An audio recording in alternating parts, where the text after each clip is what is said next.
Ma radio, ma région.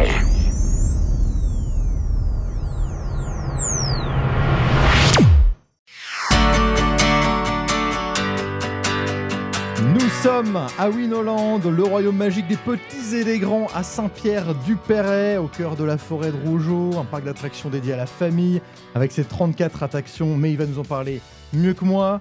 C'est Geoffrey Lapierre, le directeur du parc. Bonjour. Bonjour Mathieu, comment vas-tu? Mais super bien, moi je suis ravi d'être ici dans cette nouvelle ère Pteranodon. Exactement. Avec un thème, alors c'est ce que tu me disais, c'est que là ça y est, il y a des constructions, il y a du décor, il y a des dinosaures, ce qu'il n'y avait pas avant, et ce sera la suite logique du parc. Exactement, tout à fait. En fait, on a démarré nous en 2008 avec des attractions plus petites, donc c'est-à-dire qu'on installait des attractions sur une dalle de béton, sans trop de thématisation, et on a évolué dans ce sens-là, parce qu'il faut savoir que le parc, finalement, lorsqu'on a acheté le foncier, on a déjà épuisé pas mal de trésorerie.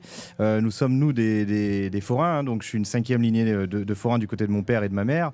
Et donc mon père, sur les fêtes foraines, a continué à voyager pour pouvoir financer le foncier du terrain. Donc en 2008, grande inauguration, on a installé les premières attractions et voilà, donc on a grandi dans ce sens-là. En 2014, on a fait plus de 120 000 entrées et donc là, on s'est dit que Babyland était lancé.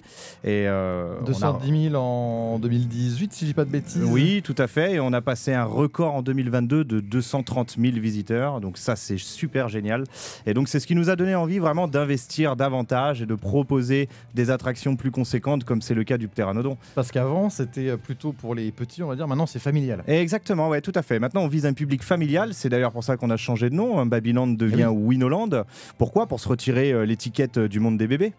Bah oui, tout simplement, et Wino, c'est le nom de la mascotte. Exactement, ouais, c'est le nom de notre petit lapin. Et puis pour la petite histoire, Wino était mon lapin de compagnie quand j'étais plus jeune. Un vrai animal pour le coup. Ah, un vrai animal, exactement, et donc dessiné de la même façon, d'ailleurs c'est assez rigolo. Alors ici c'est le Pteranodon, moi je me demandais est-ce qu'il y aura une peluche aussi de Max, le Pteranodon, tout à fait, exactement. Donc on aura la peluche Max avec Wino, donc qui chevauche Max, parce que Max devient le meilleur ami de Wino, et donc c'est aussi le moyen de se déplacer plus ludique pour notre mascotte. D'ailleurs on l'aperçoit là, tout en haut du rocher. Oui, tout à fait. Et on a bien sûr créé cette petite peluche pour pouvoir la vendre dans notre boutique souvenir, oui. Alors du coup, cette attraction, parlons-en, c'est ce qu'on appelle, j'ai plus le nom, un tower... Une swing tower. Swing tower. Oui, c'est le jargon un peu technique aussi.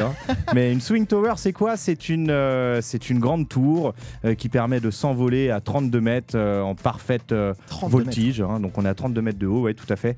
Et donc voilà, c'est un grand voltigeur finalement. Et ça nous permet de se croire comme un véritable ptérodactyle. Eh ben, merci beaucoup, Geoffrey. Merci Mathieu, merci beaucoup. Succès pour ce parc, on est encore là jusqu'à 20h.